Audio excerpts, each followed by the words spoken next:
پھر شریعت کے مطابق وراثت کے جو احکام ہیں باپ کے مرنے کے بعد وہ جاری ہو جاتے ہیں. ٹھیک ہے, تو آپ کا جو بھی حصہ ہے وہ آپ لے سکتے ہیں, لیکن اس سلسلے میں اللہ کے نبی صلی اللہ علیہ وسلم کے بہت سارے احکامات ہیں کہ دینے والا ہاتھ لینے والے ہاتھ سے اچھا ہے.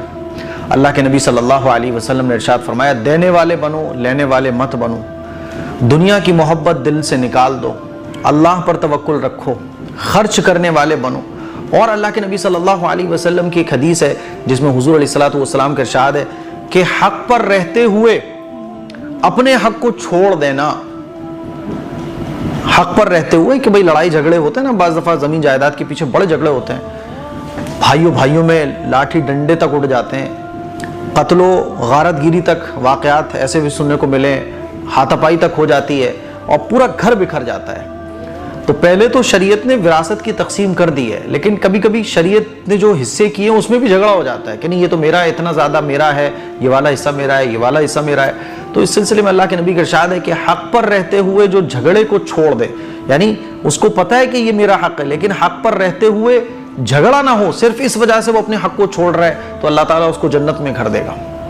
تو میرے عزیز بھائیوں, میری بہنوں, ماں باپ کی زمین جائیداد پر ایسی نگاہ رکھنا کہ ان کے مرنے کا افسوس نہ ہو, بلکہ ان کے مرنے کے بعد پہلی فکر آپ کو یہ ہو کہ ان کا انگوٹھا یہاں لگوا لیا جائے اور ان سے سگنیچر یہاں کروا لیے جائیں, اور ان کے مرنے کے بعد یہ والا حصہ مجھے مل جائے, ان کے بزنس کو میں ہڑپ لوں. یہ اگر سوچ ہے تو یہ سوچ شیطانی ہے. دنیا اور آخرت کی بربادی پکی ہے. دنیا سے اپنے آپ کو بے نیاز کر لو. زمین جائیداد وراثت میں مل جائے, ابا دے دیں تو ٹھیک ہے, بہت اچھی بات ہے. نہیں مل رہی تو نیت مت رکھو لینے کی, نیت چھوڑنے والی رکھو, نیت دینے والی رکھو. اللہ آپ کو بادشاہ بنا دے گا. یہ اللہ کے نبی کا ارشاد ہے, کیونکہ اللہ کے نبی کا فرمان ہے نا کہ جو حق پر رہتے ہوئے جھگڑے کو چھوڑ دے, جو اپنے حق کو چھوڑ دے, جھگڑے کی وجہ سے اپنے حق کو چھوڑ رہا ہے, جو بے نیاز ہے, کیونکہ اللہ جو بے نیاز ہوتا ہے اور جو اللہ پر توکل رکھتا ہے اللہ تعالیٰ اس کو بہت کچھ دیتا ہے, لینے والوں سے زیادہ دے دیتا ہے.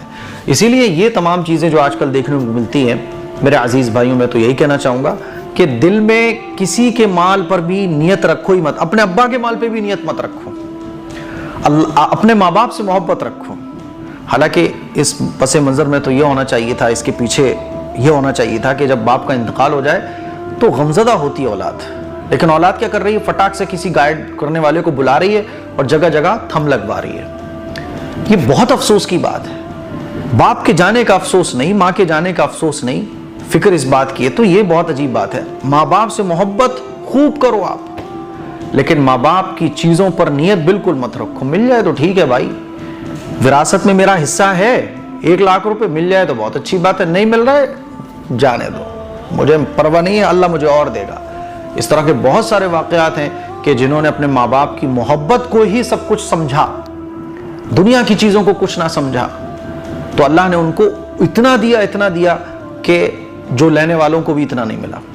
مان لیجئے 4 بچے, اب ماں باپ کی خدمت کون کرے, تو سارے بچے جان چھڑا رہے ہیں, لیکن ماں باپ کے مال میں سے مجھے سب کچھ مل جائے یہ سب چاہ رہے ہیں. لیکن ایک بیٹا ہے جو ماں باپ کی عزت, احترام, ان کی محبت کو کہہ رہا ہے کہ مجھے بس میرے ماں باپ دے دو, میرا حصہ بھی تم لے لو. اللہ نے اس کو پھر دنیا میں بھی دیا ہے اور آخرت میں بھی دیا ہے. دینے والا تو اللہ ہے نا. اسی لیے میں آپ لوگوں سے کہنا چاہتا ہوں, ماں باپ کی محبت یہی سب سے بڑی وراثت سمجھو اپنے لیے. ماں باپ کی عزت, ماں باپ کا احترام, اس کو اپنے لیے سب کچھ بنا لو. دنیا تو خود قدموں میں اللہ تعالیٰ ڈال دے گا تمہارے, کیونکہ اللہ ہی تو ہے سب کچھ دینے والا.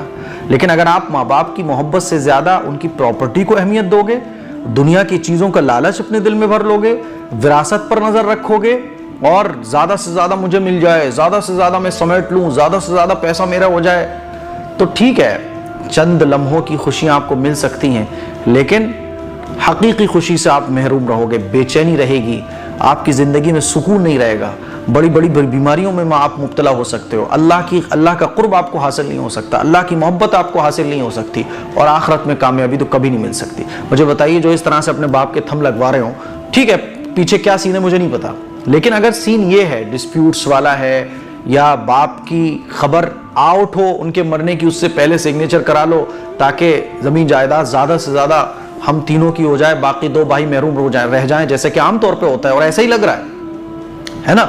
تو اگر یہ نیت ہے تو سوچو پھر اللہ تعالیٰ تو دیکھ رہا ہے نا, کہ ایک باپ کے مرنے پر میری یہ کیفیت ہونا چاہیے تھی کہ مجھے ہوش نہیں رہتا کہ دنیا کا ساز و سامان کیا ہے. میرا باپ چلا گیا اس دنیا سے یار, میرا باپ چلا گیا. میں تو اس غم میں ہوتا کہ میرا باپ چلا گیا, میں تنا رہ گیا. اب سوچ کر بھی اندر سے دل غمگین ہو جاتا ہے, یہ سوچ کر کہ کبھی یار ہمارے باپ ہم سے دور ہو جائیں گے, ان کی پراپرٹی, ان کے یہ, ان کے وہ, کبھی ذہن تک نہیں جاتا. اولاد کامیاب ہوگی اگر باپ کی عزت اپنے دلوں میں رکھو گے. میں آپ لوگوں کو یہ سمجھانا چاہتا ہوں, اس لیے کبھی یہ خیال نہ آنے دو باپ کی پراپرٹی, کبھی یہ خیال مت آنے دو کہ میرا حصہ. چھوڑنے والے بنو, دینے والے بنو, خرچ کرنے والے بنو. 4 بھائی جھگڑ رہے ہیں, منہ پہ مار دو اپنا حصہ بھی کہ لو یہ بھی رکھو تم, اللہ مجھے اور دے گا. میں آپ کو گارنٹی دے رہا ہوں اللہ تعالیٰ آپ کو بادشاہ بنا دے گا. اس کلپ کو شیئر کیجیے, دوسروں تک پہنچائیے. السلام علیکم ورحمۃ. میری دعا ہے کہ اللہ ہم سب کو اپنے والدین کی عزت و خدمت کرنے کی توفیق عطا فرمائے اور وہ ہمارے لیے جنت کا ذریعہ بنے, آمین. ناظرین, اگر یہ ویڈیو آپ کو پسند آئی ہو تو لائک اور شیئر ضرور کیجیے گا, اور کمنٹ میں بتائیے کہ آپ کو اپنی والدین کی سب سے زیادہ کون سی بات یاد آتی ہے. اللہ حافظ.